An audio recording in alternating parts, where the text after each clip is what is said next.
Good evening. We are live. Hopefully everybody is doing well tonight. It's been a very, very long day. Hang on just a second here. I cut out the time intro in the beginning. I had a lot of people say stuff about that. It was basically trying to make sure everything was set up. I spent some time making sure things were set up so I wouldn't have to worry about that today. I know I didn't put this up until the last minute. I'm bad on that on some days. I got a lot of content coming out. I've been working on a lot of videos. Most of my time has been gone into finishing up the Weebles videos. Marky's in most all of it, so those will be coming up. Those in Patreon, we'll get to see it a week or so ahead of time. I may still change some stuff after I show it to those in Patreon, so just FYI, it will be available. Probably within the next week, you'll see the first one in Patreon. Video you saw up yesterday about my take on some of the things going on with Amazon and eBay, of course. The affiliate links. Let me talk about that for a minute here because I got some people saying, nah, that's no big deal. Now, it's no big deal to me. I don't rely on those for anything, really. I don't pay attention. I don't go back and track them. I don't do anything. I get so little from it. Mostly I have an affiliate link and I have a influencer page on Amazon, and all that's on there is stuff that I personally, honestly, actually use. That's all I got on there. And I've told other people before, you can always just go to that page, and then from there you can use the information and the stuff that I use to source it somewhere else if that's what you want. If you want to support the channel, buy it through there. No problem if you don't. But that list is just there because I get asked constantly what cameras I use, what this do I use, bags, sealers, scanners. Everything in there is something that I personally have and use. Everything. I don't put anything in there just to market or, try and get you guys to buy something for money. There are people, and there's a large chunk of people that blog post. And I know affiliate links, maybe most people don't realize the value in it. I would probably do it if I was just an online influencer, whatever you want to call it, whatever you want to happen to call it. But that's not me. I'm a reseller first, foremost, and that's my goal, my dream, everything. I like reselling. I like having the stuff. But there's people that do affiliate links as their entire revenue. We're talking people can make 50, 60,000 or more take home from stuff like that. Now, if you cut that in a sixth down, you go from 6% down to 1%, and you're chopping off a horrendous amount of their funds. And these are people that are like struggling writers and things like that. They'll review things that they like, review things for businesses, and then they rely on people clicking on links for the items that they're reviewing. Now, I've had people, and I've quite a few people, nothing really nasty, which I was kind of surprised, that we're talking about, well, that's not much for Amazon. Amazon makes a pretty darn good penny from influencers advertising their wares and stuff. It's a good chunk of change. Now, I'll look it up. I wished I had the number here in front of me, but I will look it up because I would be willing to bet it's like 10 or 15% of revenue could possibly stream in from that. And other folks have said, well, eBay wouldn't make any money from this and blah, blah, blah, stuff like that. How the affiliate links work is if somebody goes and spends money on Amazon or on eBay, depending on which affiliate program you have, you get a certain percentage of that, and eBay or Amazon gets a certain percentage of it as well, obviously the bigger percentage. So anytime an affiliate link leads to a sale, it is making money for the site that the person bought that item on, whatever site that is. So affiliate links do really, honestly, and sincerely work. And Amazon knows it's a good chunk of their change that comes in. I know they did like 25 billion increase in sales and or profits, I think maybe it was, in just a very short, like a month or something with all of what's going on.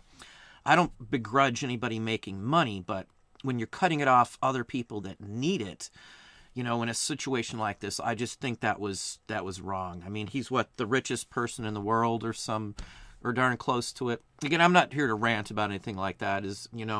Some people don't see it that way. Obviously, I need to make some money. I need to make a specific amount.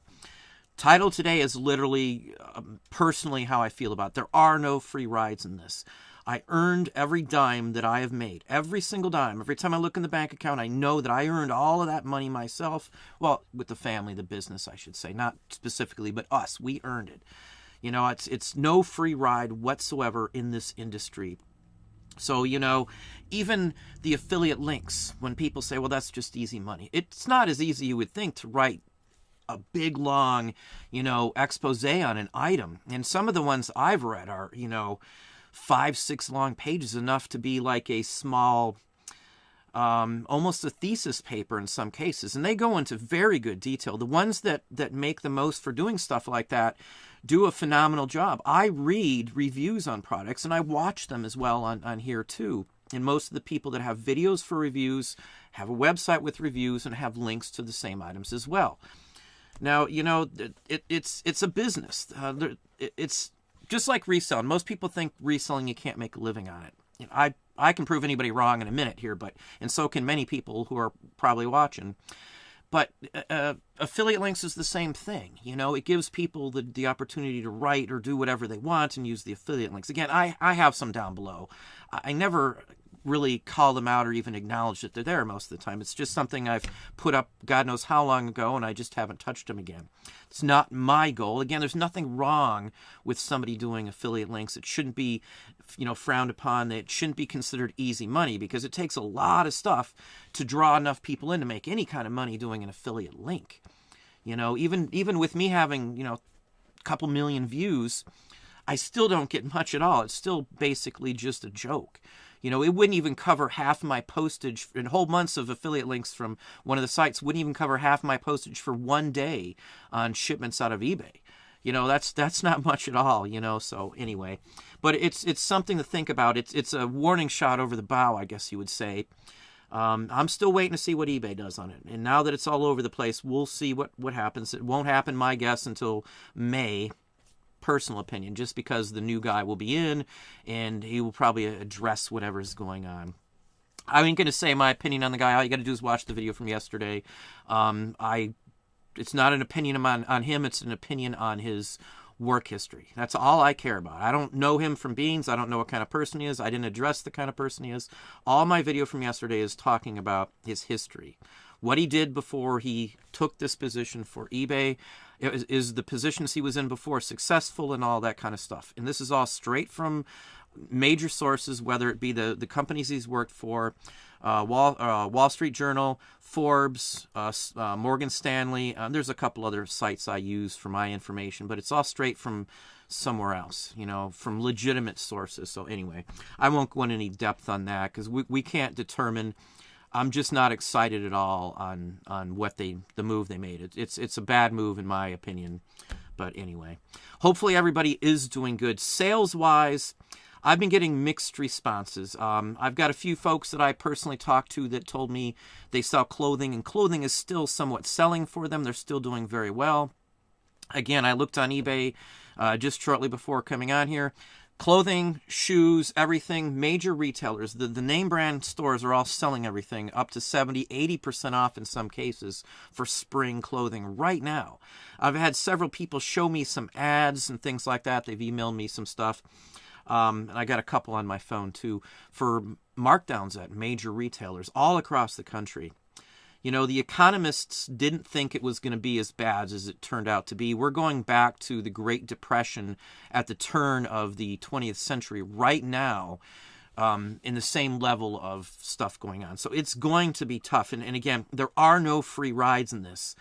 To make it through this, you're going to have to work it. You're going to have to work hard at doing this, whether it's sourcing, listing all you got, or hammering your listings every single day.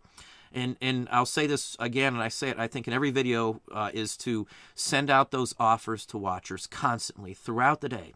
I get sales from them, multiple times a day. Every time I send something out, I usually get a couple back from that, offers, or a counter. I'll take a counter on one of my offers to watchers as well. It works just fine.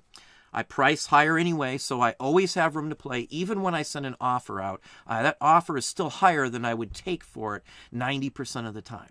It depends on how old the item is, how long it's been up, and stuff like that. So just FYI. In fact, I was just talking to somebody about length online and things, or length of time items were on. With other people, some people do it with, sale prices and things like that. I've got things that I can tell on how long an item's been up, even, without looking at eBay's, length of time on the site. If you, try and go by the eBay spot that says, hey, this has been on the site for so long, you're going to mix that up occasionally when you go ahead and, say, send a bin to an auction and things like that, or instead of, relisting, you sell similar, to relist that listing and things like that too. Or let's say you ran it as an auction and now auctions are done, the items that didn't sell, you want to roll those over into bins. You're going to have a whole new listing, so the numbers won't match. So there's goods and bads on putting stuff in the listing so you can tell when you listed it and stuff like that. Because I have things that have been up for 5 years, and that doesn't concern me in the slightest bit because I sell things that have been up for 5 years, constantly. We've got so much stuff up that's been up this long or that long. Length of time up means very little to me, in all honesty. I don't concern myself with that. Enough comes in that the amount spent on the listings is just a joke. Now, the 50,000 free listings are up still through this month. For me, and this is not a brag, this is just, for some folks it did great. For us, it means I've got like 40,000 free listings basically between two stores. The store I share with you, everything over 10,000 listings, I pay a nickel for every listing over that. So in the store I share with you, I think there's 28,000 listings in the store. So 18,000 or so are free right now. They're just being eaten up by those 50,000 free listings. So for me, it was money just given to me basically, hundreds and hundreds of dollars.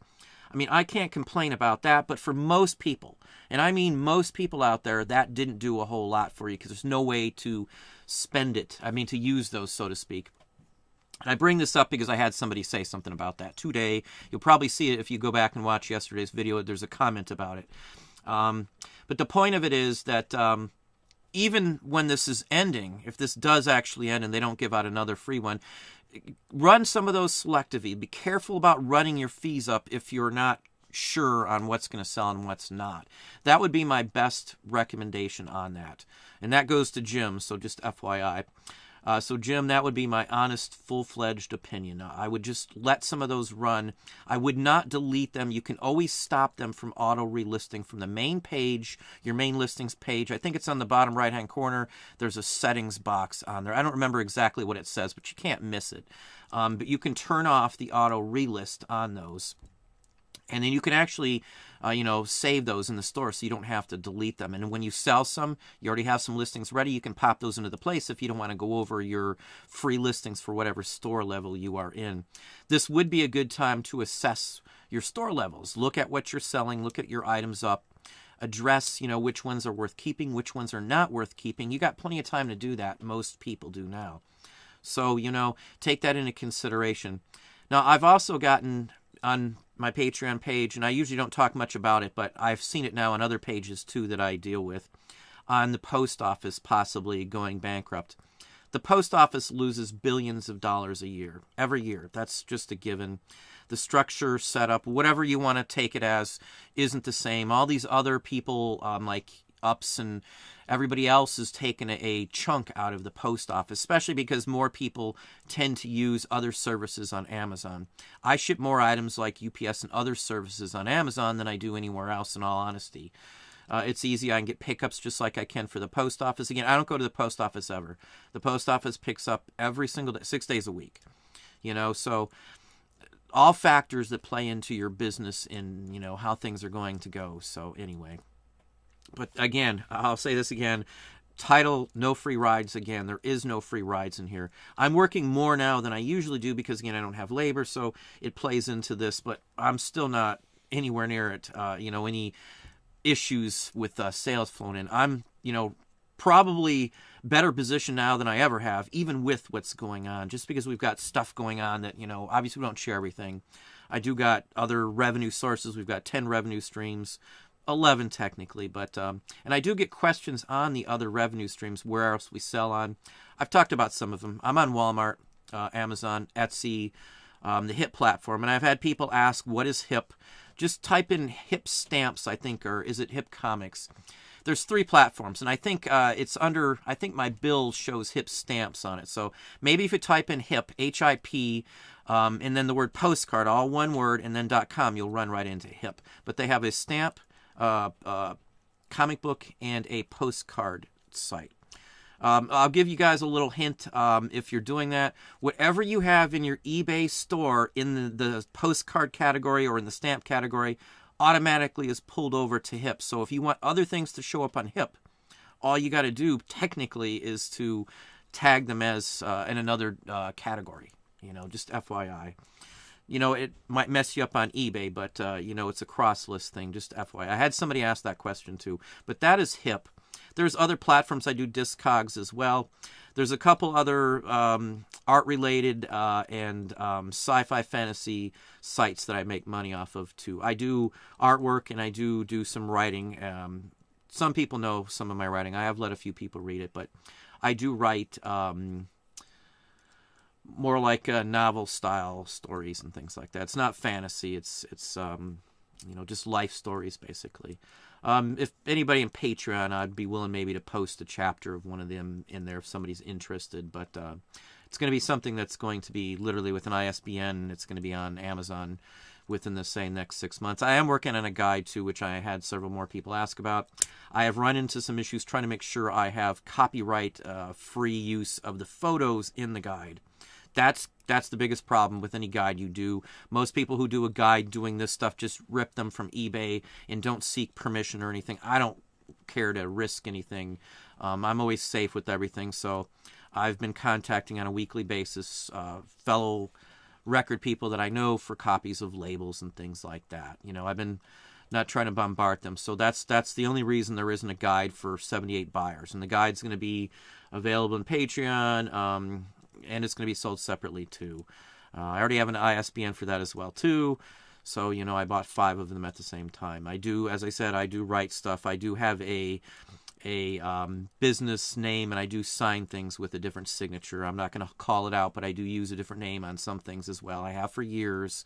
Nom de plume, I have, literally it registered and the whole works. So it's not some fake made up thing or anything. It's another name, though, that I've used before. And again, I'm not going to call out, but it's something that artists do because you don't want to have one type of thing tied to, another name that you do something else in. So I don't mix genres and certain things with names. I have an artistic name that I do sign things on. Just FYI, I've had that question as well. I will be doing another video on questions because I get a bunch. I've had one of the kids picked out, I think 10, and I'm going to pick 5 or 6, and I'll do a video and answer some questions straight from the comment sections down below the videos to help out. Again, I don't get a chance to answer everybody's question. I do know that. I do try very hard, but I do go through them as they come in. We'll call out some names and stuff in just a minute here. I just wanted to touch on those aspects of it. Other than that, it's not a ton of stuff going on other than, the pandemic issues, which we all know about. And a lot of people, I wouldn't be in panic mode if I wouldn't recommend panicking over this. Take it very, calmly. It's not going to fix anything, panicking. I know some people have the right to panic. I know for some folks who I've talked to, they have nothing coming in. People have been telling me the checks have been going out. I haven't even looked at my account last couple of days, so I didn't look at it. But I've been told that it's been coming out. Just to give you a warning, though, the first person who told me they got their check, because they haven't worked in a few weeks, they were behind at the bank.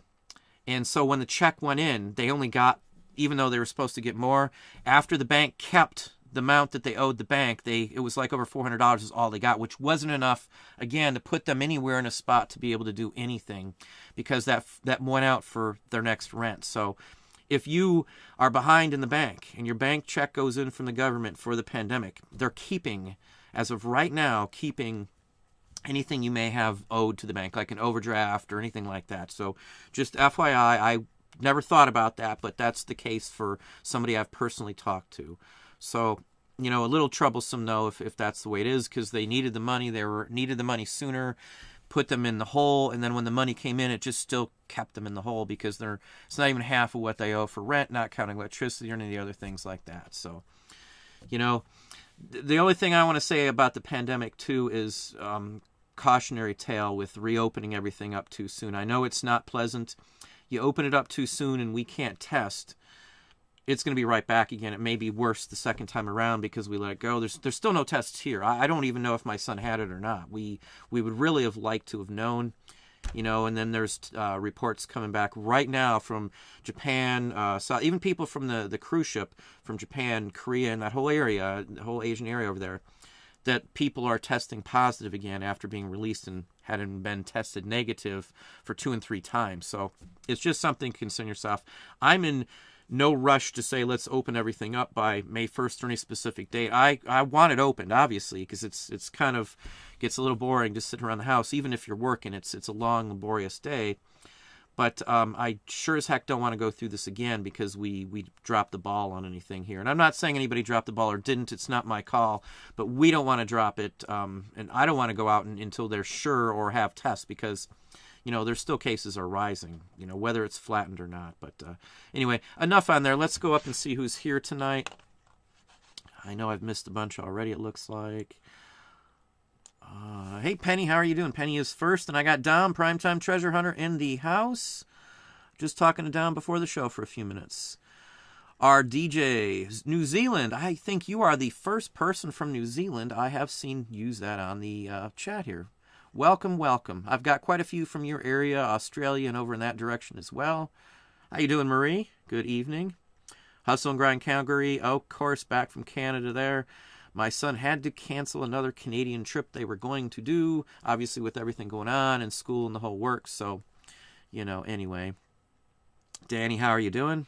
Hey, Bob, how are you doing? I think you had a question. I did answer, and I think I replied to almost everything in Patreon. I was on again earlier today. For those in Patreon, I've been really debating on running a live show and just doing a bunch, like an hour or two's worth of critiques, store critiques, store reviews, just straight on out, go from one to another and just do them live. That way I wouldn't have to worry about issues with uploading massively long videos. When you get over 30, 35 minutes, I'm still kind of out in the country. I'm out near an airport, so we're not in the city area. I have very limited use of decent internet. So, for me, I'd probably do better trying to do a live and doing a long one and just doing a bunch.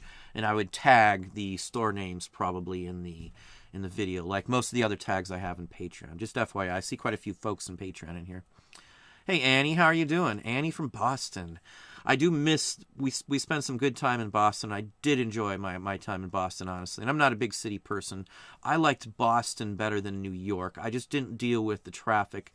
We were in Boston last when the big dig was going on, so it was still issues, but I enjoyed the heck out of the old houses in the colonial area up there and the massive amounts of antique stores and antique malls and Brimfields and the whole works. I don't know how many boxes of stuff I mailed back from up there that we couldn't take back on a plane, and we shipped boxes and boxes of stuff. I mean, it was like open season for purchases up there, and I mean massive. I mean, it was really good. I do buy from some private auctions. There's auctions that sell specific, so I'm going to have a haul video, believe it or not, for some specific items here very soon. I'm literally waiting for them to come in. I spent a fortune on some stuff. It cost a bunch just in insurance to have this shipped. But there are some high-end New York companies that I do deal with occasionally. I've called a couple out here and there. One other thing before I go back to some more things here. I did the video on letterheads. For those who aren't following me on Instagram, if you want to see probably one of the nicest letterheads you will ever see, I posted a little clip on Instagram, and it shows one of the letterheads I've had in my assortment here, just one of the massive amounts that I've gotten in. If you want to see one that sells for a lot of money, go out and check out my Instagram page. The Auction Professor as well on Instagram. I do have a link in the description box of this video if you'd like to see that. But I do post little videos up there as well from time to time on stuff you won't see anywhere else. Only on Instagram is where I post most of those. So just FYI, if you want to see that, check it out. I get people asking on paper. Most of what I post on Instagram, there's a ton of paper stuff up there as well. Let's see here. Hey, Gabe, how's Gabe doing this evening? Let me slide down before my feed goes haywire. Gary in Daytona, how are you doing? I got Karen right below. Hello, Karen. Hey, you two, J&J Flippin' Couple, how are you two doing? I was going to drop you a line the other day, and I got totally side-swamped. And then yesterday was movie night with my oldest. So If you didn't see, I did post an old picture of my son on Instagram. He turned 21, my oldest son. So interesting to have kids that old now. It's hard to think that, time's flying that fast. But anyway, family. Again, I've said this in that post, and there are no free rides, again, with what we do. The one thing I can tell you that doing eBay and reselling does in general is give me time with my family. It's freedom. And I don't care what anybody else says. I don't care what anybody else thinks. That's what it is for me. The money is just secondary. The family is number one. I can come and go as I please. I can do what I want. I don't have a boss, but it's all my responsibility. So if it doesn't go good, I only have myself to blame. That's why I say there's no free ride. No free ride whatsoever. I am in this for the long run. I am going to win at this. I treat this as a game, so a challenge. So whatever happens, it's a challenge. Even somebody else taking over the new directions eBay could go in, I'll work around it. I'm going to stay on eBay until they nail the coffin shut. That's my take on it. Any platform. There's talk on other platforms, this, other platforms, that. And until eBay is irrelevant, I'm going to be on the platform as long as stuff is selling. Less and less of my money, though, every single month goes by, a little bit less is being made on eBay. It's all being made on other sites as other sites pick up. That's why I say, and why I was concerned with, a new CEO, like who they picked. Because, again, I don't see a track record from his experience to show that he can do anything in my book. But anyway, so, it's troublesome. An innovator is who they need. It's just a fact. Anybody can tell you need an innovator. You don't need somebody who's at another stale platform to come into this platform and try and fix it when he couldn't fix the other platform, Anyway, it's just frustrating. I just assumed. I know a lot of people are not big fans of Elon Musk, but somebody like that would innovate a site. And I'm not saying him specifically. I'm talking about that type of person that doesn't think like everybody else to some extent. And yeah, I know he's had a certain kind of life, but the point of it is it's the thought process I'm talking about.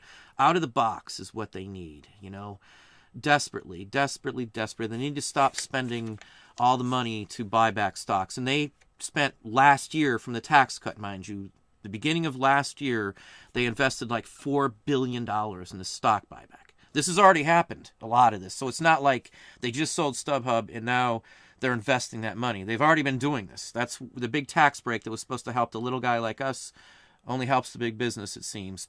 So anyway, I know one person told me that it helped them out as a small business.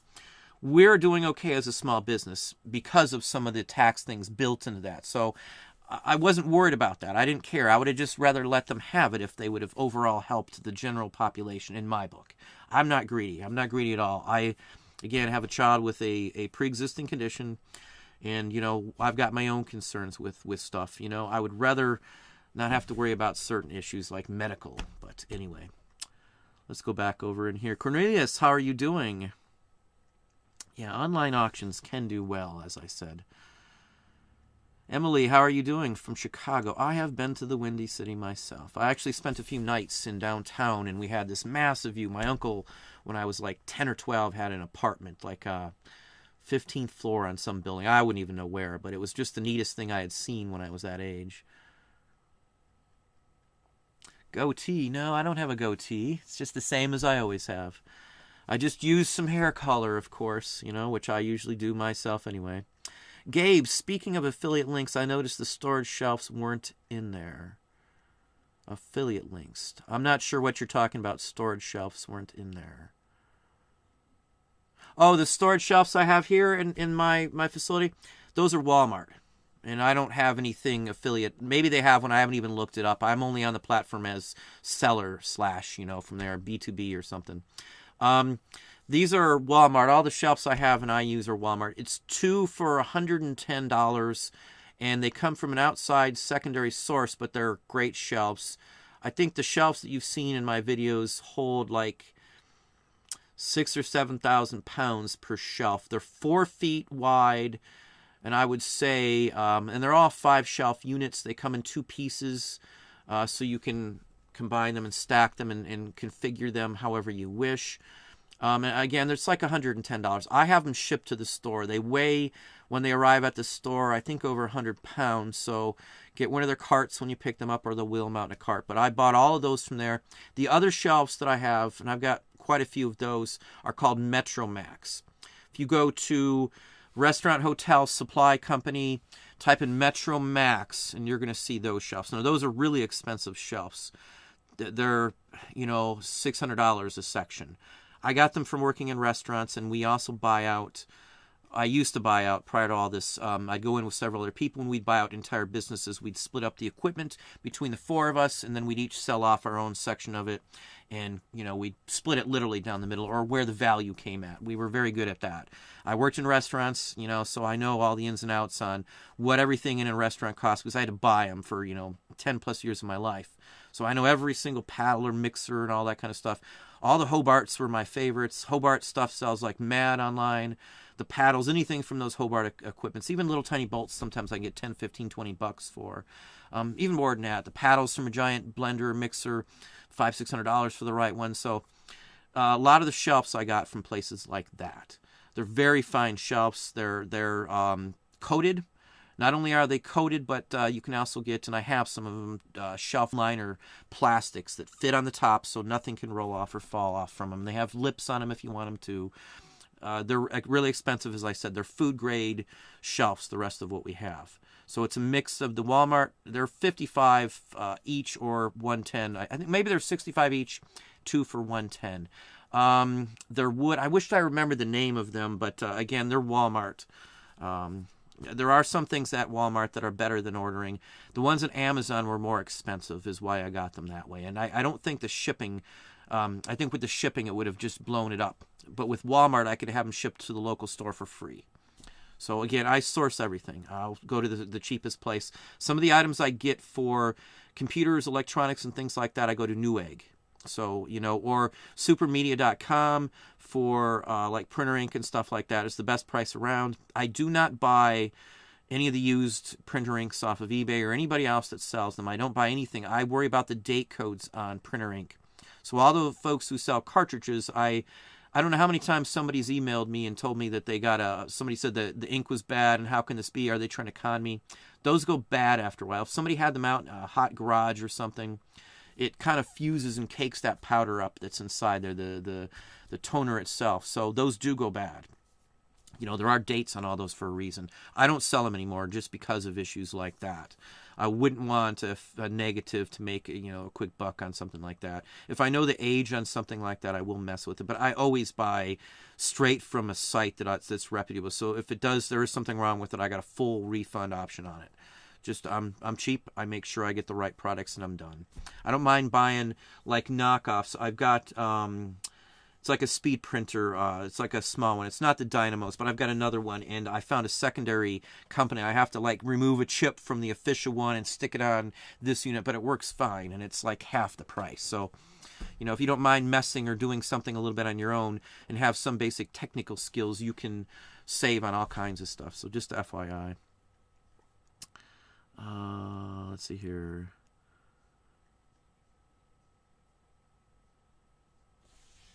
Let me slide down here. Hey, Summers 422, good evening. Silk Road Treasures, welcome. I have been in New Jersey myself. Hey, Gail, how are you doing? Are you a collector? Good to hear. Thank you, thank you.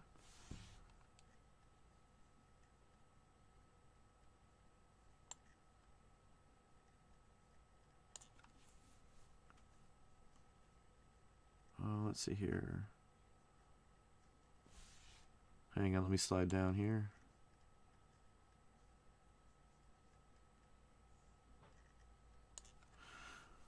Personal date online. Thanks for the advice. Made changes to a bunch of products and started selling. Well, good to hear. Hopefully I didn't butcher your name too well. Amazon Seller 99, how are you doing? Actual office, no, it's another background. There's 3 sites I use, and if anybody's interested sometime I can do something on that. But there's a lot of sites you can use that have even stock video footage for free. Even, 1080, the whole works. So there's a lot of sources out there.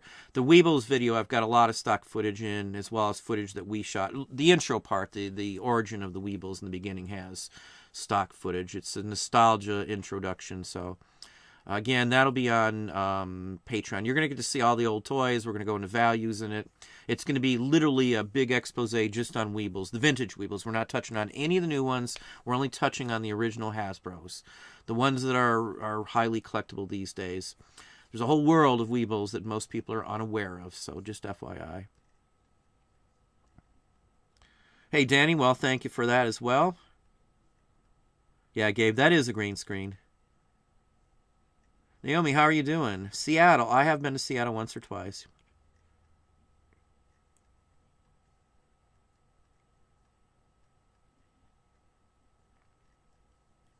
Yeah, if you're talking about the CEO, now I look at all the figures. I looked at financials for Walmart. Every department the CEO ran, I looked at. And I went back for every year he was there.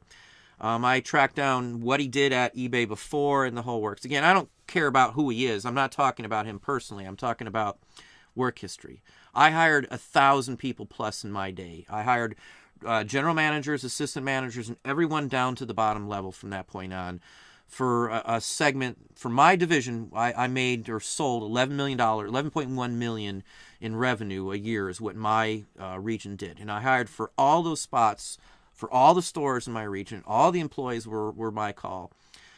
I look at that as if I'm hiring a GM for a restaurant, and I look, and he's been at 20 different restaurants in 3 or 4 years, or he's bopped around, and he has nothing to show that he did anything, I'm not going to hire the guy. If he was at his last 2 jobs, the places where he worked made no money, they were losing money year after year for 6-7 years, there's no way on earth I would hire him. But again, a CEO or somebody working for a company like that is a corporate guy. They're Wall Street. They have a totally, you can lose a company and make a company go bankrupt and walk away with a $40 million severance package, which is crazy. You, me, or anybody else watching this video, if you messed up something like that, you'd be fired. You'd lose your sick pay, your vacation unused, everything. You'd be out. You'd be blacklisted.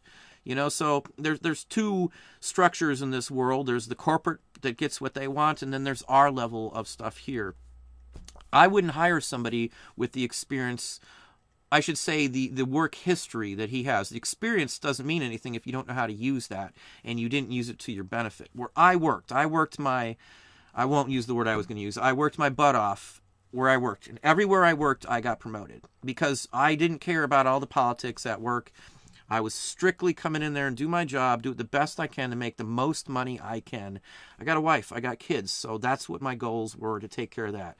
I bit my pride. I don't know how many times working for somebody else. I shut my mouth when needed to be, and I played the game, and I did get promoted, and I did earn some money. But what I do now, it's a joke what I used to do, and even the money that I used to make working for somebody else. And I say that with, hand to God, truthful. I've never had so much money in the bank. I've never done so much money. I've never been so successful. This is the best year of my life for that aspect of financials.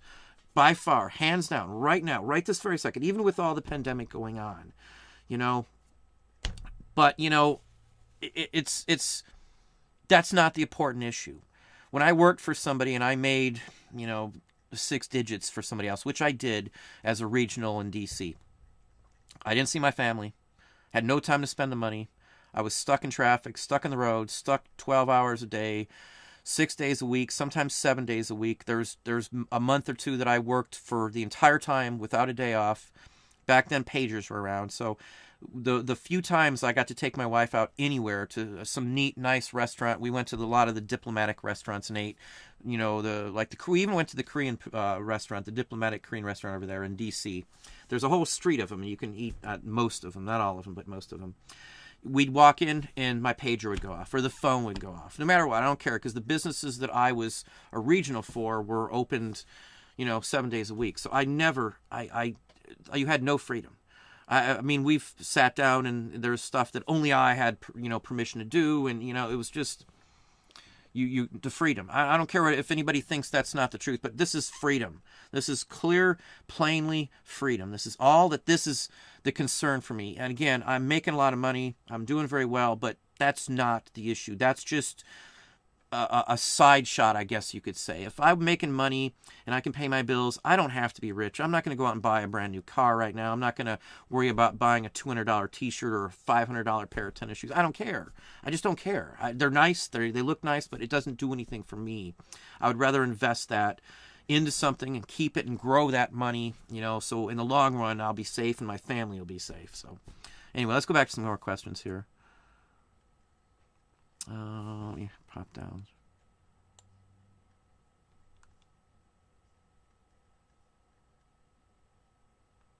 Let me pop down. Bitcoin trader, has eBay made a good move in the last 10 years? I can't think of a specific that was a winner move in my book. Just look at the trending. And we've talked about this. I had some folks ask about trending. Put eBay and Amazon on the same trending page. That's all you got to do. And just look at it. eBay's up here when it starts. Amazon's down here. And Amazon goes up and then eBay goes down. And eBay never goes back up. Even a big blip. They just keep going down, down, down, down, down. Well, it would be going this direction. But that's the point of it. That they're losing market share. Getting someone who's not an innovator, I just can't express that enough. My dismay with this guy's history. I can't get past that. He must be friends with somebody is all I can see. He's already been promoted to the board of directors. The only way he got elected or even was, hired is if he agreed with what the board of directors said. That's the bottom line. The board of directors ran the last CEO out. He resigned because of the disagreements. Who won that case? He didn't win. The board of directors won. So the CEO is now on the board of directors, this guy. He's the CEO. He's got their ear. He's going to roll with whatever they tell him to do in my book. The cards are already on the table. I don't blame him because the job he was working at before lost $2 billion last year, and Morgan Stanley, very reputable company who I believe and trust, said this year under his tutelage, not specifically his, but this year his department, the one he was fully in charge of at Walmart, was going to lose even more than $2 billion. I'm sorry, his jumping ship after only being in that position 2 months, well, I wouldn't jump ship, but the point is, it's a win-win for him. I don't blame him. I don't blame him for taking it. Even if he can't fix it, he's probably close to $20 million ahead the very first year he does it, whether he walks it or not. And we all know, as I said, even if they don't do good, they get severance packages. Even if they collapse a company, they walk out of the company with millions 99% of the time. Not fair, not right. I'm not saying it is, but the point of it is that's usually what happens. There's nothing to lose for them. It's not like us where if they screw up the company, we could all be, dive down in sales if they don't do it right, I don't see any lackluster push here to change the situation. Taking 6 months just to find a person, it's just scary because the board had to have had an idea what was going to happen prior to the last CEO leaving, at least a little bit ahead of time. For them to take 6 months and then pick somebody like that means that they don't really know. They don't have a clue, or they have some internal goal that they're not announcing. Again, activist investors are why Toys R Us is no longer here. They did the same thing. They sold all the assets, gutted the company from all the assets like they're trying to do with classifieds now, and left a company with nothing that was making money other than the main company and never invested another dime. Again, this is the same path. eBay hasn't invested that billions of dollars back into it. I mean, corporate America is not our friend. They're not my friend. I work with them as I have to because that's the platform, but they're not. We're just an asset. We're not anything more than an asset to them. Whether we're either a good asset or a bad asset. If you're a bad asset, they're going to cut you. If you're a good asset, they might keep you going on. But the point of it is that we're just an asset to them. We're a stakeholder in the company. But what they're concerned about are shareholders. A shareholder is who they're concerned about. Most companies are, of course, but there comes a point when you keep taking money out and buying back stock, That didn't used to be legal, mind you, buying back your stock like that. And there was a very good reason, because it just inflates the value, gives money to a bunch of the investors, but it does nothing for the longevity, the structural basis of the company whatsoever. It's just like you're cashing out. But instead of, cashing out in a good way, you're just cashing out so your pocket grows. The people in charge of saying, hey, let's buy back the stock, own stock in the company. That's got to be a conflict of interest, because they're selling something that's going to make themselves richer. They're not selling something to make the company better. They're selling something to make the company richer. It's common economics. I mean, take basic business and you're going to hear that same basic explanation. That model doesn't work. You can't keep increasing platform people on the platform and selling less and less items. It's going to come to a point where it's so flooded and so few items are selling that people are going to vacate a site. Now, I'm not just saying this, but MySpace is a perfect example. When something better came along, Facebook, what happened to MySpace? Now, I know it's still there. I know they still make millions a year, believe it or not, but they're more for artists and musicians and things like that. So, take it for heart. Go up and look for yourself. MySpace is still there.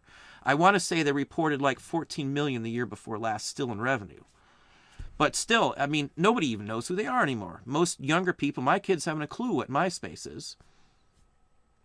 So if something better comes along, it's ripe right now for another company to come along. I know Ruby Lane and there's some other companies, but it's totally a different structure, all those other places.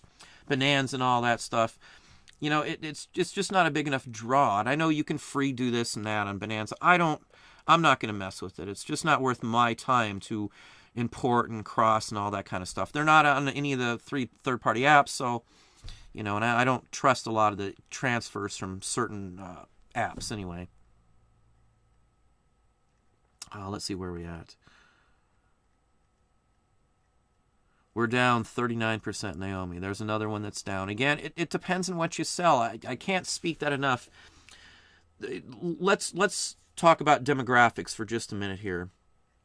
Demographics are something that I looked at when I first started deciding on books. I sold books. We sold clothing, just like everybody else did. I started off 10 plus years ago doing that kind of thing. 20 years ago, I was selling vintage toys, stuff from my childhood, and stuff that I knew enough about. And I didn't know enough about all the stuff I sell nowadays, so I didn't do a ton of that. But there was so much money to be made in the other stuff, no one knew what to look for, and we could just walk down the street and almost find it laying on the road almost. Old Star Wars figures and stuff like that, too. So you've got to... totally lost my train of thought on that one. Hang on just a second here. Yeah, it depends on demographics. I'm sorry, I totally lost that. Demographic-wise, when I looked at stuff to look at for stuff that would sell better, when I looked at stuff that I might think about centering in on, I started with postcards because I knew a little bit about postcards. 15, 20 years ago, we sold some postcards for some good money, so I always knew that possibility. Wasn't good on sourcing them. I wasn't good on looking for them. But what I did realize is that the people who buy the postcards most of the time, their demographics were an older group. They weren't reliant on a 9-to-5 job. They weren't reliant on when a paycheck came in. I didn't, like a large chunk of my buyers pay after Friday or at the end of the month or the beginning of the month, depending on like when rent's due and stuff like that. But collectibles that I sell, the majority of the collectibles I sell, it doesn't matter. I get payments like instantly on most of them. I mean, literally instantly on almost everything that we sell. Again, because I researched demographics. Demographics, age groups. That's what I researched. I researched age groups, what sells in certain groups, what has the lowest return rate, what has a high return or a high return on your investment, what's easy to store, what's easy to get. I researched all that stuff. I went over shoes. I went over books. I went over China. I went over glassware. Specifically trying to center in toys. I did video games. I wrote lists down of everything I could sell and looked up prices and did all that kind of stuff. And this is while we were still selling the books and clothing and stuff. You've seen me drop clothing 2 years ago. We ended it 2 years ago or whatever the case may be. But the demographics list and me breaking down all these areas, that's what geared me to paper. It's the easiest to store. It's the easiest to ship. It's got the least amount of returns out of anything I've ever sold. It's got the highest amount of a demographic group that doesn't rely on a paycheck. I mean, there's so many reasons why it's good. Records can fall in that line too, especially 78s, because I don't know anybody who's not retired who buys 78s unless they're like R&B from the 50s, like, you know, I don't know, anyone, any good 50s R&B, doo-wop, rock and roll, things like that. You know, different story there. People younger will still buy those because those are still hot items, like an Elvis Sun 78. You know, a good one of those is $1,000 or better. Milk Cow Blues, or whichever one you happen to get, and which variety. There's tons of varieties of those. So anyway, demographics is what led me to part of what I do, as well as investigating return rates and all that kind of stuff. So there's a lot of stuff out there you can do. Sales all depends on what you sell. Bottom line. That's what I would say. That's why I'm not having much of an issue. And I tell people that I don't die down in the summer like everybody else does. For me, a lot of the people that buy from us are in California or Florida, or retirees in the first place, or in Arizona or someplace. They don't care, you know, what time of year it is. It doesn't stop a collector from collecting. Well, it's summer, I'm not going to collect now. It doesn't work that way. All year round. So if I'm putting stuff up constantly, I'm selling stuff constantly. You know, it's a game again, and I'm here to win it. And I'm not joking. That's how I treat it. If something's thrown in my path, I'm going to figure out the darndest way to get around it and keep going. We did take a little bit of dive when this first started, but I switched up very quickly. And knowing enough, again, I don't look at eBay's sales history and stuff like that at all anymore, because I look at a combined spreadsheet that has all of our business funneled down to one bottom line. And if that number doesn't match my projections, then I center in to see where it doesn't match, and then I address it. So when sales die on certain items, those certain items may be pushed off to the back burner. I won't list any more of them, and I'll list the items that are selling right off the bat. I have a 90-day plan. Sometimes it's longer than that. So stuff sits here for a very long time, and I'll stagger stuff. Like 1 week we might just do all postcards, or off photos, or toys, or buttons, or uniform items, military items, books, whatever. Just one day it'll be certain things, or 1 week, or whatever the case may be. It's so much easier to like postcards all from the same city, or all toys from a certain line, or buttons, or books, or video games, or anything like that all together. Because you're not switching categories, you're not bouncing around, you don't have to change details, you're changing just basics. Nowadays, we're doing that a little differently to adjust this. You know, because all the video games and toys, and we're selling sheet music, we're selling tons of paper, records are going like mad. I'm probably up like 40% in record sales. That's on all the platforms we sell records, Discogs, Amazon, and eBay. So, you know, certain areas are up. Certain areas sell better right now, believe it or not. Sports collectibles. I've been selling more of the better sports collectibles, some higher stuff. Old photos again. I just sold a single CDV the other day for around $600 that I paid $1 or $2 for. So I mean, that's the kind of stuff that'll go no matter what. I mean, I'm still selling hundreds of items that are expensive items, over $100. At least I would say that's expensive for most of what most people sell. Yeah, and then the next Danny here, his sales are through the roof. Bitcoin Trader, how are record sales going? As I just said, I just saw that now. Almost 40% are in that range up, I would say. The old man picks. Many of my sales have been from offers I sent. I'm telling you, that works. God, it works so easy on so many things. I sent some out before the show. I don't know if I've sold. Yeah, I did, honestly. See what I got. So I just sent them out before I hopped on the show. It's a counter offer on a label for $22 for a label here. So just so you can see it. I mean, that's a counter offer. Kilauea Volcano House. It's $1 purchase. Their counter offer is $22. Items been up for a year and 6 months. I'm going to make almost $20 profit on that when I take the offer. And that was just from just a little bit ago. There's a couple other items on there too, but I don't want to share everything here. It depends on what you sell. That's all I can tell you. Ken Spiroff, how are you doing there? Hope you're doing well.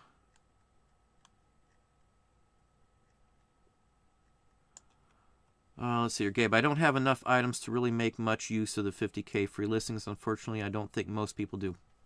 That's my point. If they wanted to help everybody out, give some listings, a reasonable amount, and give them a half price on their store or something. Or instead of giving out the listings, just free store fees for a month or two. That would have been the nicest thing they could have done. To give out something like that is kind of a joke to most people. Not to me, because we're saving $1,800 or better, maybe more than that even. I haven't sat down and done the entire math on it, but that's probably about what I'm saving, because again, just in one store alone, I'm getting 18,000 free listings that I'm using, for 2 months in a row. So, that's hundreds and hundreds of dollars at 5 cents a piece. I could do the math, but I don't want to pull the phone back up. Like when they lost everybody's photos. For those of you who are back past June, they lost photos for everything. All that was left was the very first image. And again, that's why I know what's tied to a listing and what's not. Because if it was something else, they would have lost all the photos. So there's one image tied to it. They lost every other image that's stored on all the other servers. They broke the link. The photos were still there, I'm sure, but the link couldn't be restored for all 22 million, I think, sellers, if I'm not mistaken. They told me the number. I don't remember the exact. It's in a video. And at the end of the day, to repay us, I think they gave us 500 or 1,000 listings in 2 days to use them. Most people couldn't use them. Who's going to be able to get that many listings up in just a couple of days? Nobody. I couldn't do it. Luckily for us, they just were free listings for me. I had items that kept relisting anyway, and they all got eaten up anyway.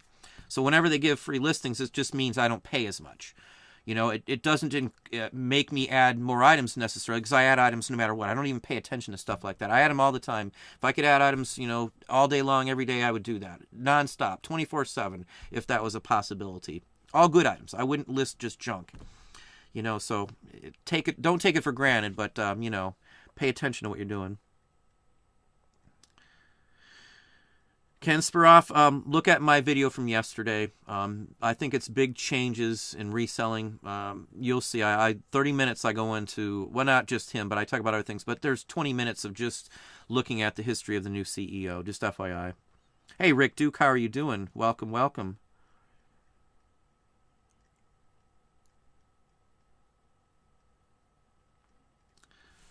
Yeah, I don't know if eBay's smart enough to hop on to consider it. If eBay wanted some free advertisement, all they'd have to do is bump up the affiliate link program. Because again, if I was making 6% on an item on Amazon before, and now I'm making 1%, a penny a dollar, it's not much. It's not even worth most of my time, in all honesty.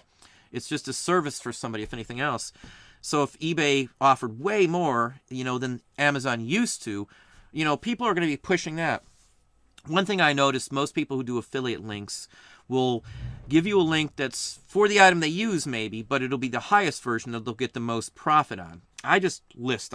You'll see some down there for eBay items and some for Amazon. Some for Amazon only because it's easier to get there, and the Amazon or the eBay sellers that I buy things from don't have those same items all year. They don't have them all the time. Sometimes they're out, sometimes they're not. So I hate to give out links that constantly keep going dead. That was the issue I had when I first started putting links in there.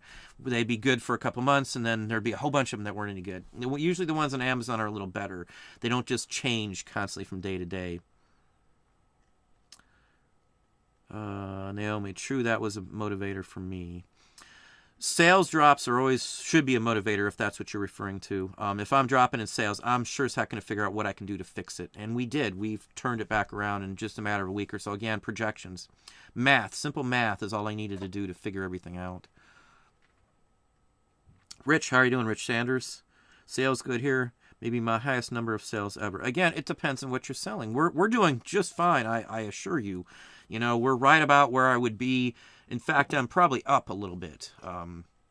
Financially, I'm way up because I have no employees right now. I am not buying a ton. I'm not doing anything. I have no pickers to worry about right now. I don't need any items, so I don't really care. So for me, my income, my profit margin has increased dramatically. It really has. So, even if I sold a little less, I'm still making far more money. I have to think about that as something that's a good plus, too. It's not often that, something like this happens where you wouldn't take a hit. Even if I do take a hit again, as I said, we're making more money because I'm spending nothing, Let me slide down a little bit. Disney Family 515, yep. Offers to watchers, yep, definitely so. I do it every day, all day long, several times. Annie, I spent a lot of time between January and March ending listings because the ROA wasn't there for leaving them up past a year. Then the 50K comes out. Now I'm putting some back for now. You can put them in, what is that called? Oh, shoot. You can not delete them, but you can save them in inventory on eBay. So when you want to, you can pull them back up. Just FYI. Hang on, my feed's a little slow today. Can you imagine eBay lowering their fees to attract the Amazon people? No, I can't see them doing that. I would be surprised if that ever happens. I could see them going up with a new guy in charge or adding some new way in to facilitate more money. You know, I've gotten a lot of people that are dropping off Etsy right now because of the forced off-site advertisements, the forced free shipping. You know, I've gone back and forth on that because I don't like what they're doing at all. And it's nothing more than a money grab, in my opinion. If I want to advertise, I should have my own option to advertise. My dog's down here. She's doing good. I should when she gets her stitches out, I'll show you the scar. She's got a massive scar. Anyway. But with Etsy, though, I don't want to be told how to advertise and market my own store, honestly. I don't like that. If the store isn't successful, that's my problem. You know, they shouldn't force you to advertise. Of course, they say you're not going to pay for the advertisement unless the item sells, but the item might have sold without that advertisement. So that's where my eek comes in. I hate when corporations think they know better about my business than I do. This is all I do. They don't have any clue on the ground level. They only look at the big numbers. They're looking at department numbers, how much they're making from this, how much they're making from that. The P&L is their guide. My guide is my own business. You know, I can't rely on them to judge by their own P&L because their P&L has no basis. I'm just an asset to anybody looking at a P&L. And every company looks at their P&Ls. I look at my P&L, but I look at it for my own business. I'm not trying to screw anybody else over or anything like that. Yeah, hustle and grind. The postal rates, they're killing themselves with that. I fully agree. There's a lot of waste in there.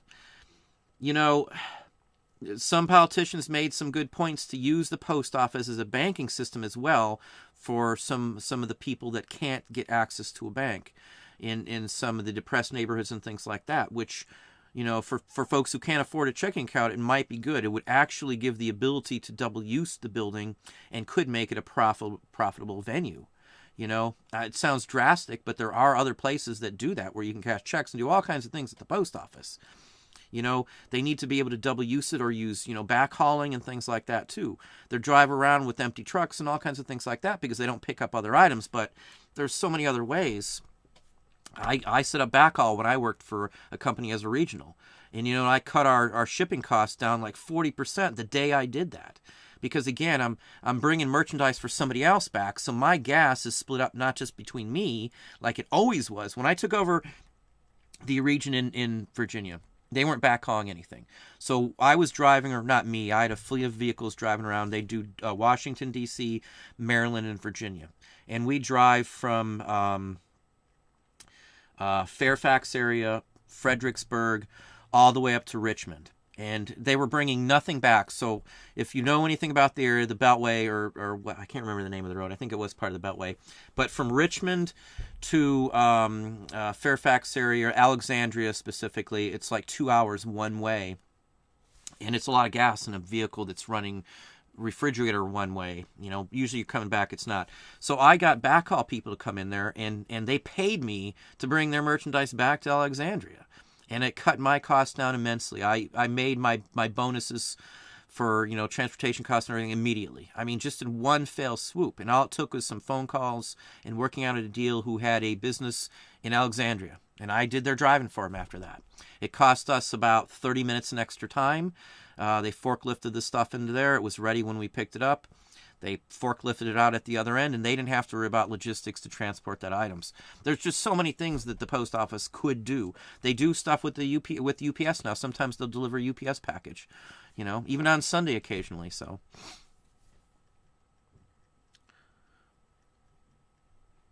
the one and only Corbin, how are you doing?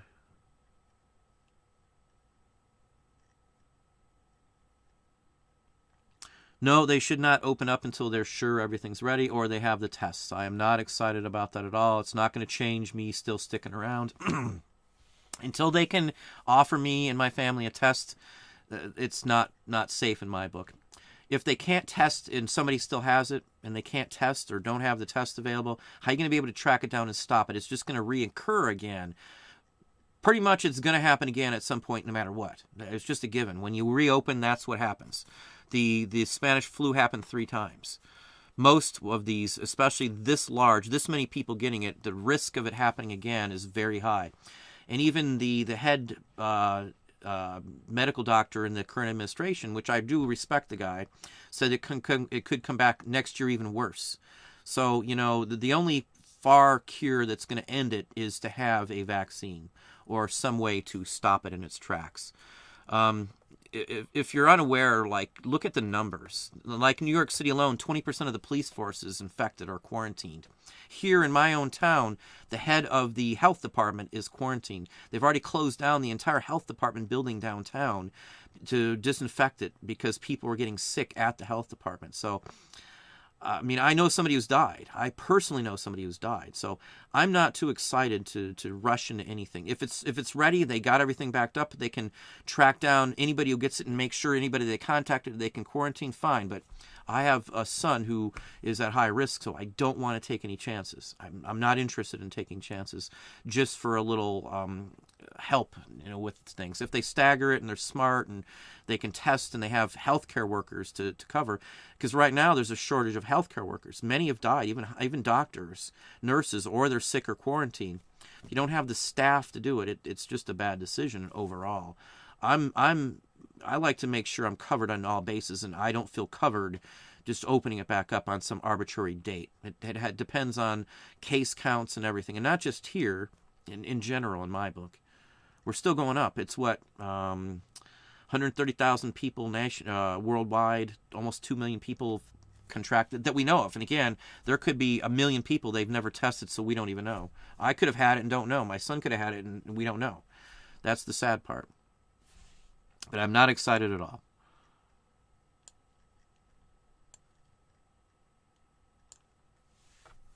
Where am I? My feed just bounced, so if I miss somebody, excuse me.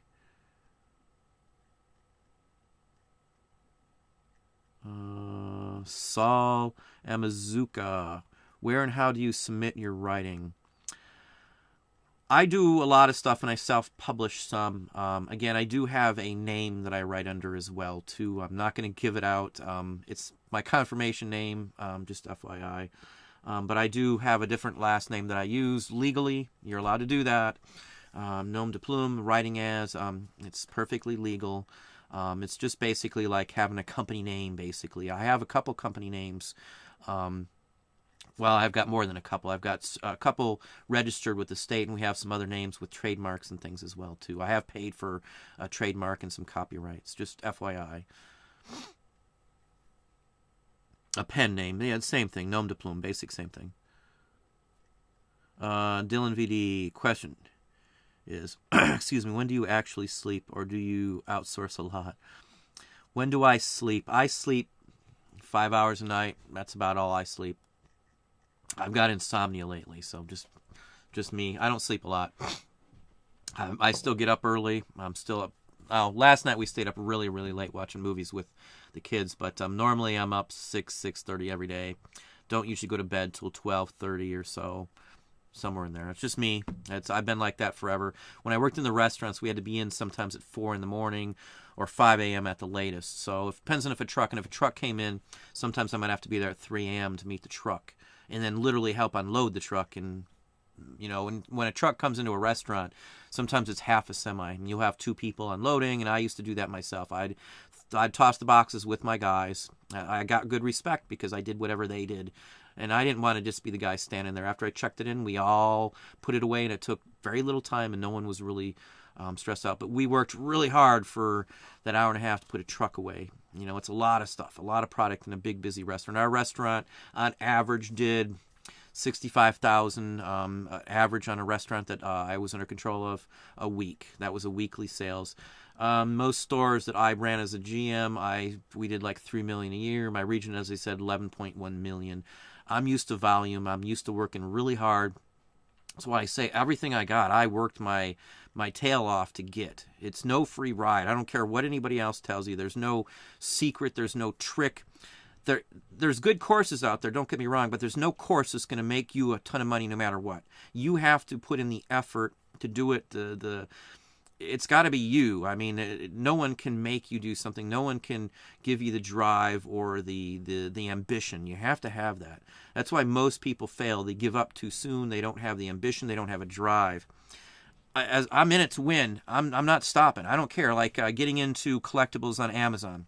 I got ungated because I bugged the heck out of them for an entire month, every single day, letter after letter after letter after letter after letter. Every time they said no, I sent something back. Every single time. If it took 4 months of me doing that, I would have kept it up. They finally unblocked me, ungated me in historical items first, and then I'm like, well, dude, you got me in here, and a couple more emails, and then they did I got video games, collectibles under that. I got entertainment. I got a huge chunk. Everything I list on eBay, pretty much, I can list on Amazon, ungated with no numbers. I can create my total listing from scratch without approval on any of it. I can list anything I want within reason that's historical, collectible, entertainment related, music. I can sell used CDs, I can sell used DVDs, the whole works. I list them in collectible entertainment section instead of the standardized. I'm ungated in DVDs and CDs anyway because we do buy from wholesalers, 1,500 or so of certain ones at a time. So I have invoices. It's the best way. Invoices are the best way to get ungated in NOS items. Obviously, to get ungated in collectibles, I only found... in the 2 years I've been on YouTube and done Patreon, I've only had one other person get ungated in entertainment collectibles. One. That's it. And that's with me looking over and giving all the directions and giving them a copy of the form I turned in and how I turned it in. And only one person has got ungated, only in partial section. So they've got it locked down for whatever reason. I don't know. I still can't believe they didn't, go full-fledged after eBay to some extent, but in my opinion, they're not worried about eBay at all anymore. eBay is a blip in their mind. They're so far ahead of them. Why would they even want to mess with investing time to crush the collectibles when they can do mass quantity from, major retailers? It makes no sense. The only thing I do want to add in here too, because a lot of people still don't get that, eBay's reaching out to brick and mortar now. If eBay reaches out to retailers that sell their own product and that's all they sell and offers them stuff to come on eBay, I will almost guarantee you that you're going to see zeros for all of those items. I would not go on a platform and sell my personal created items against somebody else selling my personally created items for less money. I wouldn't do it. I'd have to work out a deal. And that's why you can't sell so much stuff on Amazon without the wholesale. So my fear is that that's going to cut out a lot of people selling stuff like Nikes or shoes or stuff like that. If Nike goes full swing and they start cutting out stuff like that, that would be my concern. And not just Nike. I'm just, in general, just throw out a name. It could be clothing. It could be books. It could be anything. Just like the word Velcro. You can't use onesie or Velcro on eBay because of copyright and trademarks, which is crazy. Velcro, you have to use hook and latch, I think, is what most people use. I just don't list it in the title at all. I don't even mention it. I just show a picture of it, let's slide down here. Rick Duke, yeah, I talked about the 78 guide. I may be answering it too far down the line, but I did talk about that too. I'm waiting for copyright-free images of the labels. I don't own every label in the book. There's so many labels and stuff, and some of them are very rare. I don't like to do what everybody else does. Most people who do all these other guides are using eBay's images straight from eBay. And technically, if you're printing and making money for it, there could be some legal aspect of it later. Now, a video, I've personally talked to eBay on conference calls, and they didn't have any problem with me doing it for educational purpose, which is this. Now, I don't directly get paid for it. I do get view rates, which isn't the same thing as selling product directly with no view, just selling a book with eBay's image and stuff. I'm not going to do that and take the chance. Now, most people do, but that's not me. I'm very strict on stuff like that. I want to sell it as a full-fledged book that you can buy on Amazon for a real reasonable price. So it'll be included for free, obviously, when it is done in Patreon.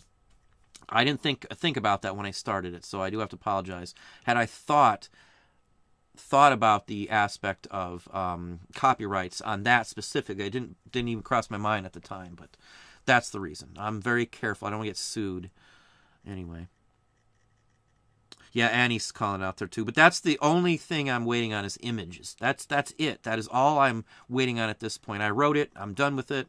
The images are my dire thing. I don't want to pass it around too much, and I should probably not have put it out until I've gotten corrected in the first place. So I'm working on it. I promise you. Yeah, 5 or 6 hours. That's about right, Gabe. Nathan King, I'm dumpster diving like crazy. This is where resellers will need to be to keep the death pile stacked high. It's a backstock, not death pile. It's a good reason why it's called a backstock and not death pile. My feed just disappeared, so let me see if I can figure out where we were at. Boy, it's way off now.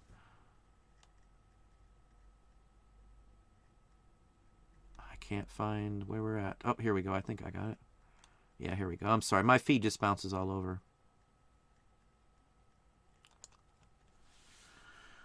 Dylan VD, most successful people in history seem to sleep short hours and be up as 5 a.m. early bird and the worm. Anyone adhering to such a schedule lifestyle? That's what I do. I mean, when I used to set up on the weekends at a flea market, you had to be there like 4 in the morning. If I go out sourcing, I'm usually out the door. In fact, I was meeting J&J, the couple that was on here earlier, and I was up so early, I ended up being there like an hour before I had to meet him, and we just walked around and stuff with my son. So I'm an early bird.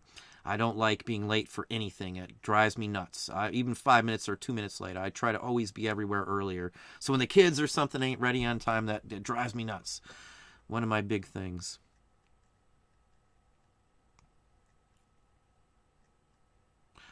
I have had text messages from my job that there were confirmed cases of it. Well, that's bad. Thrift of Life, do you think it's going to be possible to stay afloat as a no-employee seller with a relatively small inventory? That's going to be tough, I can tell you right now. Unless you got the best items around and they're higher dollar items, it's going to be hard with small amounts of inventory. You can do it on your own. There's no problem with being a single person doing it. You just have to make sure you're getting good items. You're not wasting time and money on stuff that's not going to return you enough for your investment. We only list stuff nowadays that are worth $10 or more no matter what. So when I search through stuff and we sell like bulk lots, it's $10 or less items it's left. I just don't want to mess with it anymore. I could probably, hire, a couple more people and just have them list the cheaper stuff all day long, but I just don't want to mess with it. There's stuff that might take a little longer to sell, and it's just not worth the added aggravation, I guess. Oh, where are we at? Hey, Murray, how are you doing? If you haven't hit the like button, we've got like 180 people on right now and 66 likes. If you're enjoying the conversation, just please hit that thumbs up. It does help the metrics, the viewership of the channel again. So if you haven't hit it and you do enjoy it, be my guest. Please hit that thumbs up. We're just going to go for just a little bit more here. I always say an hour, but no matter what, I always seem to go over it. I never seem to stick to my own schedules. Again, I like talking about stuff that we do, so this is enjoyable. Let's see here. Savers is sending out emails begging people to hang out onto their donations till they reopen instead of throwing them away. Ours closed down a year or two ago, sadly. I don't know how they couldn't make money, but poor management, I guess. Hey, Peggy Johnson, how are you doing? Jason Blake, welcome. We had snow yesterday, so yesterday morning it was coming down heavy for like an hour, so it's all gone obviously, but I was surprised to see snow, and it was a lot of it too. It was really shocker. John, how are you doing, John? I've been to Tecumseh quite a few times. You're in Vegas ghost town. Well, welcome, Danny. Hey, Karen, how are you doing from Massachusetts? I spent some time in Saugus, if you know where that's at, and we went all over through New England, Connecticut, all over. We drove all over. We flew into Portland up there once even too. I loved the Massachusetts area. It was very nice. I really enjoyed it. We went whale watching off Gloucester. Oh, geez. It was just an incredible time. I enjoyed it immensely. Hey, baby girl. I'd pick her up and show you her, but I don't want to grab her with the stitches. She's still got like 18 or 19 stitches in one spot. Hey. I can't pick you up, baby girl. Yeah, now I'm going to get nose issues again. Let's go to some more questions, and we'll have to wrap it up after that. Thanks for the call there, Gary. John, how are you doing from Connecticut? I was just talking about Connecticut. Gail from Georgia. I worked in Glen Burn. We used to stay in Valdosta quite often. We've got friends in Atlanta.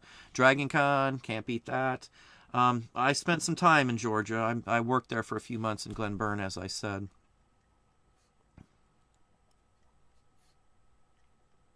Nathan, just found a working LaserJet printer worth $300 just sitting in by a dumpster. Going to use it to print my eBay postage for now.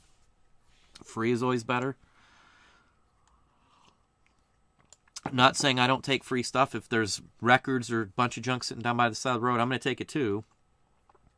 I found or got 5,000 plus free records at one time. Somebody must have had them in their basement, and they took them all down and just threw everything in the house down by the street when a company, I guess they foreclosed or something. And they just dumped them out by the street. They had a big dump thing dropped off there like 2 days later. Of course, I took every record that was there. I made sure to ask, of course. I didn't just grab them all. Ashia, how are you doing, West Virginia? I have been to West Virginia just once, and we drove through it. I don't think I even stopped. Carlene, how are you doing, Carlene? Michelle, how are you doing as well? Little Sister Vintage Shop, Wisconsin. I went to Wisconsin Dells. I think everybody around here goes there. I have tons of pictures of watching the dog jump over the dell. We did I think they had those boats, the old ducks from the military, if I'm not mistaken. I think that's where we rode in those. We got, you get into them like on land, like in the middle of a city, if I remember right. I was a young kid. And then they drove them straight into the water. It was really cool. And then we drove through the dells. We boated through the dells. I enjoyed Wisconsin. Gabe, it does help to have multiple income streams. Again, I am a reseller, and I want to stress this again because I get accused of all kinds of things, and I'm a marketer. I'm getting all this money from YouTube. I don't get much at all from YouTube. I'm just being honest. You can look up how much do you make from so many views and all that stuff. You'll see. It's not some massive amount of money. That's not. I'm a reseller. I am a reseller. I don't care to be a marketer. I'm fine with marketing. I did it. We used to set up TV and radio commercials when I was a manager and regional in Mississippi. Somewhere out there, you'll see me in TV commercials. There's radio commercials. I know for sure that my Gaddy's TV commercial is on YouTube. Just tell you, it's on there. It's a 30-second commercial. My kids are in there, and Marky's in that commercial, too. It played on a 3-state area for almost a year. It was the same commercial advertising one of the restaurants that I ran. So if somebody wants to be investigative, you can find that video out there. It's in public view on YouTube. There was 2 or 3 TV commercials that I set up, just FYI. This is for Gaddy's Pizza. If you don't know what Gaddy's Pizza is, some of them seat like 1,000, 2,000 people. They have bumper cars, full-fledged, full-size bumper cars, amusements, all kinds of stuff. They're huge buildings. They're massive. They're huge places. They do massive birthday parties, stuff like that. I can't remember where the headquarters was, but they sent me there for a little while. Hello from Arizona. I've been to Phoenix and spent some time in Phoenix. A friend of mine worked for Fox Kids Afternoon in Phoenix, and he was in charge of setting up the kids programming schedule nationally. It's somebody I knew from Disney days. He worked and he was an animator at Disney. Somebody I knew fairly well. On board, Murray. Good to have you here, Murray. Gail, you saw my son on the pony. He was a huge Robin from the New Teen Titans cartoon series, so I made him that Robin costume. Unfortunately, the boots are cut off, but I made him custom leather boots that matched it. His costume looked very good for the character. I love making stuff like that. Done it for their whole lives. I made our kids' costumes for 10, 12 years of their life. You can see some. I do post some on Instagram as well. Brian the Oak Book Picker, how are you doing? Good evening. Mark Rossman, welcome. Finds of yesterday. Hi from Illinois. Stocked up with 5 carloads of stuff in the beginning of March from an online auction. Thank God, because I'm still going through it today. I've been speaking this. Everybody complains and jokes, my death pile, I need to do something with it. It's backstock. And I have hundreds of thousands. And I swear to you, that's the case. If you've seen in Patreon, those folks have seen a few times I've turned the camera around. That's one area with just a couple shelves. I got massive amounts of inventory. And I mean massive, because I buy it so dirt cheap.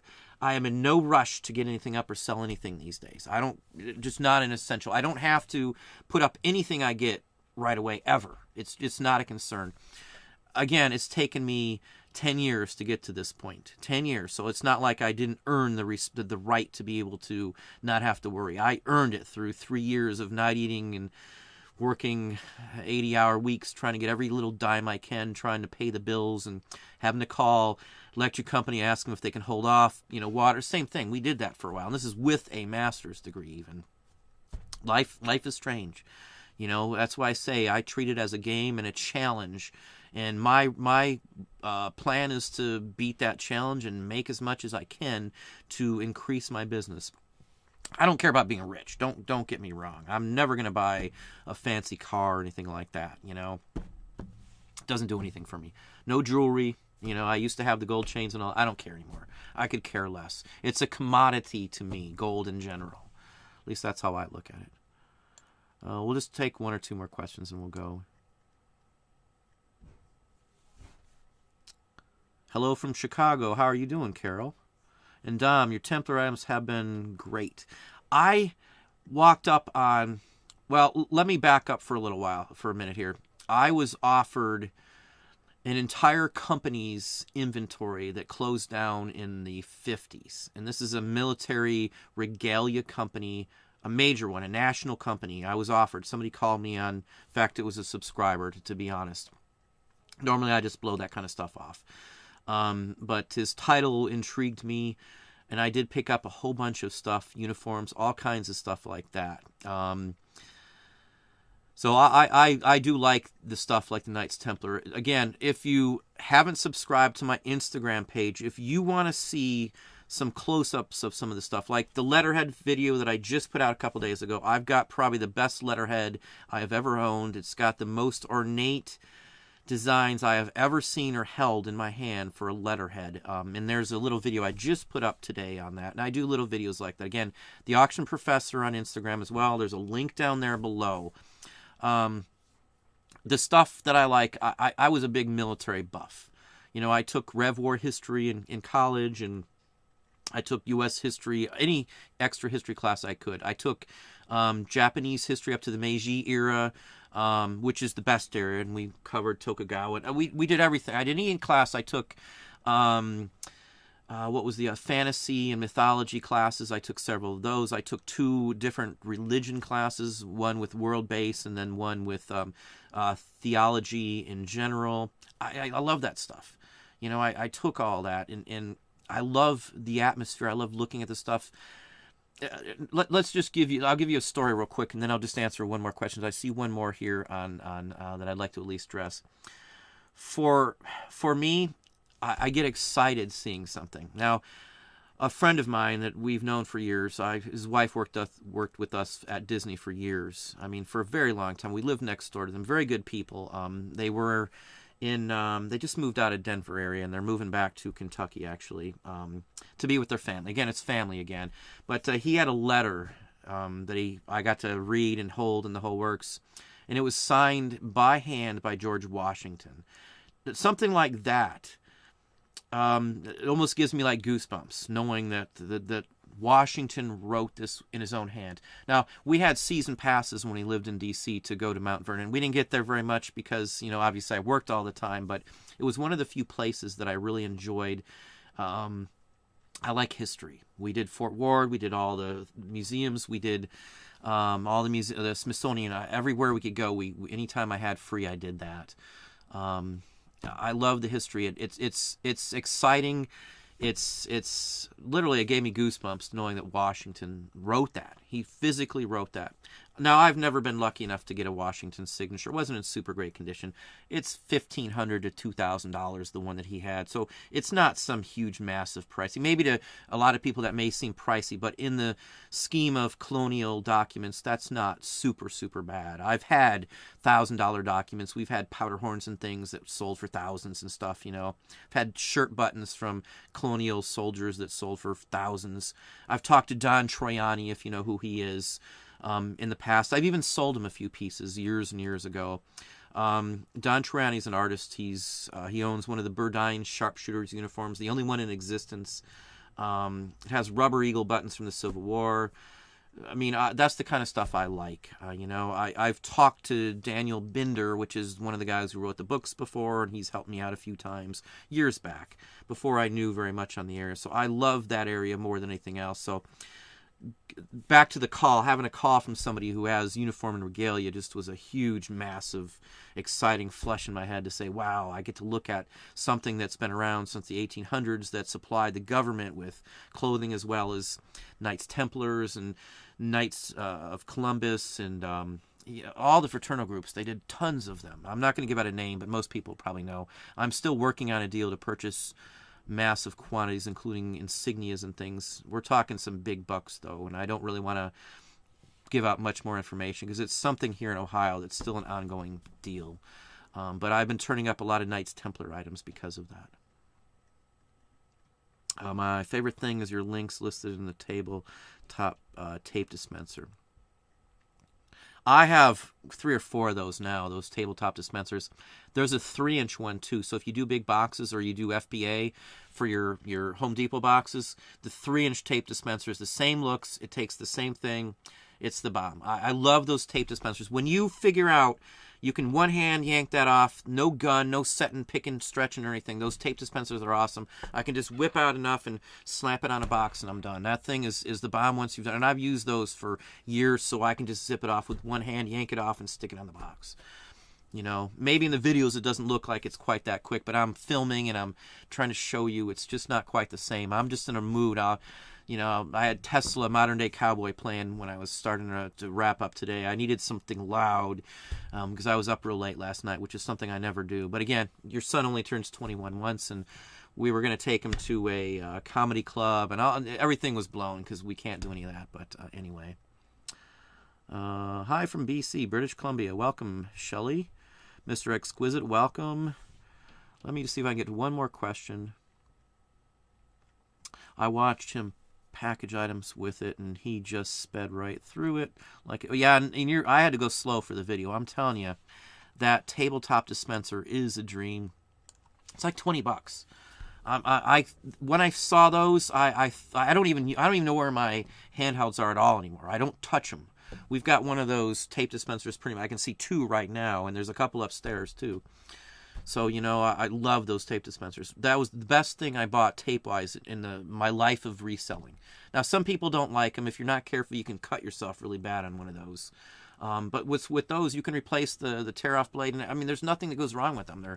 They're welded steel, and they're coated, and they don't rust. And, man, those tape dispensers are really great. I can't speak enough about those. And anytime I pack, you're going to see those in every single pack video that I have, because I use those for everything. And I mean everything. Let's see here. Let's just get to... if we can... I need 2 more thumbs up to get me to that 100. Come on. We've got over 180 people in here right now. Almost 190. So if we can just get 2 more thumbs up, at least get me to the 100 mark. Let's see here. Mr. Exquisite, you've made a live show. Good to have you. Thank you, Summers 422. Do you find doing an auction on an item listing for a while as buy it now beneficial? I didn't do auctions much at all, other than on certain categories of items. Certain items are just great for auctions, and other ones aren't. It depends on what you're selling. For the most part, I don't do many auctions, other than to get rid of older items like that. I'll put up stuff that's been up for years that doesn't have a value, or it may have been better then, and now the market's kind of not done so good. But lately, I've been switching items over to auctions because people are home and they have time to do it. So the auctions right this minute are doing fairly well. In some cases, I'm doing better as an auction than I would have as a bin. So just keep that in mind. That is a good possibility. David Rubino, Weebles Wobbles will be coming out very soon. I've spent more time on the Weebles videos, and so far there's at least 3 that are done. Almost done. I've got a little tweak here and a little tweak there, but I've spent more time on them than any other video I've ever done in my life. Way, way, way, way, way more time. Now, I have spent some time on some animation we're doing on the side, but that's totally different. I got like 4,700 hours into an animated thing we're working on, just FYI. I did hand-drawn animation when I was like 9. I took apart my parents' 8mm camera. It was a Kodak handheld, and I figured out how to make it advance 1 frame at a time. I set up a light table and, you know, used my parents' stuff without asking and stuff, and I've always messed with animation, so I've been working on one very heavily for quite some time. It's like a year-long endeavor, maybe a little longer, to get this out, but I got time. I'm not dying tomorrow, so, you know. Let's just hit one more question, and then I'm going to have to end it. If my feed will work. Let's just do Gabe's got one right here. Hey, Don, would you be willing to do a video on data analyticals for sales, inventory projections, etc.? I knew you did a little about it on how to do sales projections. Yeah, I have a video just on sales projections. Somebody else just asked me yesterday, the day before, from Patreon on a video on trending. I have a video on trending. I have a video on determining interest and stuff like that too, up right now on YouTube. I think if you type in trending or research in my video page, you will be able to find a couple more videos that have that same information. There's some things I don't give out on research. I'm not going to go in a whole bunch of detail on it, but if I give away a few certain things, it's going to open up me to competition. I've got 3 items that I've been selling on Amazon for 3.5 years now. I have no competition on those 3 items. They make us good money. So and that's how I found them. There's some research I can't give you out.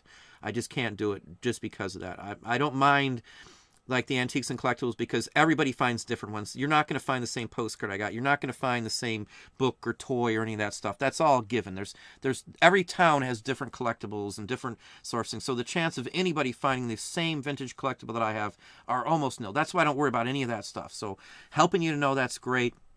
When you come into some of the research on the newer items, there's a skill to it. There are some secrets to it, I have to say. In my book, there's some secrets to it. Stuff that most people wouldn't even have a clue that you can do. And some sites that I use and stuff too. Now, I'll give you all the research sites for the items, but I can't go into all of it. I will try to put together some of the other ideas and maybe do another trending, because I have had that quite a lot lately, asking on trending and, you know, getting started on research. Most anything you do, including trying to figure out wholesale items, can be done from the house. If you're on Amazon, there's so many... there's so many apps on Amazon to figure out stuff. Amazon's phone app is awesome for most items as well too, because you can figure out right off the bat whether it's worth selling, whether you're ungated, how much profit you're going to make from the phone app. Now you need some of the other ones to help with some of the ranking. I know Amazon you can find ranking on as well, but you know, eBay you can't, and there's some other things you can do to figure out that. But I know there's 2 people that know where I find certain things, certain searching things, because somebody's called one of them out, and I haven't admitted to what they were, but there's 2 people who are onto it already, so I don't want to give a whole bunch out. I hate to say that, but apologies for that. But some of it has to stay secret for my own longevity in selling certain items. That's all I'll say with that. Let's get to one more. I know I said I'd be done in a minute, but Servicious One, let's see here. Someone help motivate me to list this Wii U. I started testing it, and now I'm stuck playing Mario Kart. I grew up on the old video games, so yeah, I get that. One of my favorite video games of all times is Diablo, and I've been going back and forth whether I want to buy the new $10 version on, GOG or Goog or whatever that site is. It's the grandfather, it's the founding RPG style like that. Diablo was my game. Of course, I love Yoshi's Island is one of my favorites as well on Game Boy Advanced. I finished that thing. That's one of my favorites. Sometimes we'll play it on the big screen because you can hook those up too. And then Super Mario Brothers, I was always awesome in those. I like the old Donkey Kongs and Galaga even, you know. But Diablo is like my all-time favorite game, I would have to say. What's the other? There's one more that I play too. And I got it right there, and I can't remember the name of it. Shoot. It's a clay animation game too. The game's worth like $90. I can't think of the name of it. It's sitting right there. I'm not going to walk off screen and do it, but I'm going to let it go with that. I hate to cut everybody off. I know I don't get to all the questions. I try to do my best and answer them start to finish down without skipping. I know other channels try to bounce around. I just go straight down. So if you're an earlier answer, your question's always going to get answered if you're one of the first few on there. I don't know how better to do it. Again, I will have a video coming out with questions that I've pulled. Well, one of the kids pulled from some of the comments underneath the video. So if you do want your question answered, I do answer some. I've done, I don't know, 5 or 6 of those videos, I think maybe. Another one will be coming up. I try to do them every 3 weeks or so, somewhere in that range. But I will have to let it go with that. If you haven't hit the like button, though, please hit the like button. I have another Patreon video. As I said, I'll be working on the store reviews for those in Patreon. It may just end up being a real long live one, and I just spend a couple hours and go over a couple stores to speed up the process. So just FYI.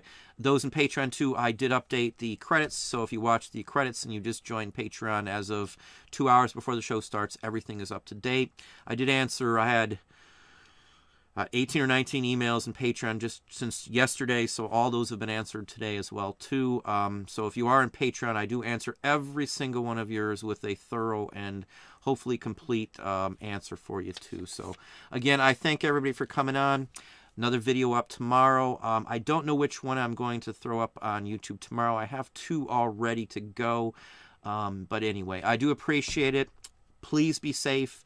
Don't rush out even if everything's unlocked until you know that you're covered with everything. Your state's safe. They have got enough tests to go around. It's still not worth risking it. This could come back. This isn't gone. It's not done. Let's just be safe.